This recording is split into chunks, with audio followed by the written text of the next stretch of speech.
It's really about the future of work, what workers want, and we have some very eminent panellists to discuss around a whole lot of issues around what workers want, what the community needs, what the economy needs, what the ethics are.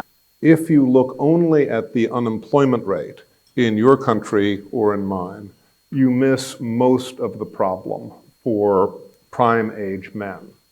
In the United States today, for every guy between the ages of 25 and 54 who is out of work and is looking for a job, there are 4 guys who are neither working nor looking for work.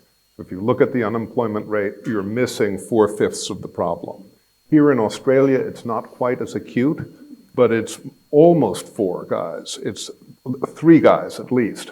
For every man in this group who is unemployed, there are another 3.5 who are neither working nor looking for work. This brings me to my second point.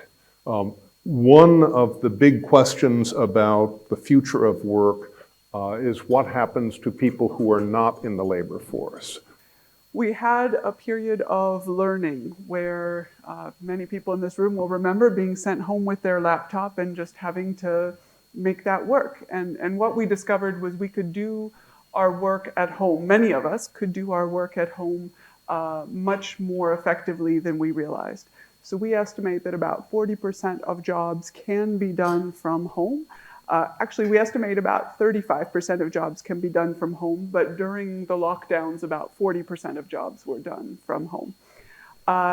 And so in this period of learning, employers and employees discovered that we could be more productive at home than we had perhaps realized.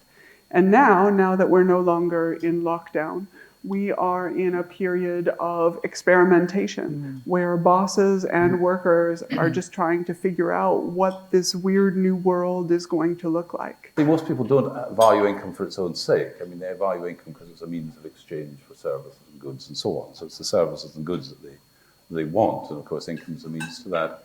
But the other set of benefits that you talked about were things like dignity and hope and optimism and things of that sort.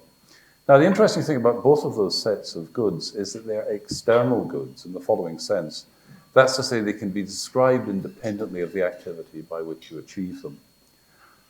So money coming into the house could be got in a variety of ways. It might be by investments, it might be by gift, or whatever else it may be. But I think it's worth thinking just for a moment about what you might think of as being the intrinsic value of work. So activities in general produce external goods, goods that could be got otherwise. But they also produce internal goods. That's to say, the good that comes from engaging in that kind of activity.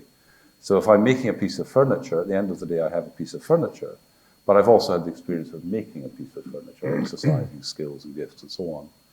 And I think that one of the concerns of the 19th century, and in a way it's sort of returning again, is the alienation of workers from work. That's to say that they can't find meaning or value in the activities in which they're engaged. And that's because they're not getting internal goods from them, they're only getting external goods.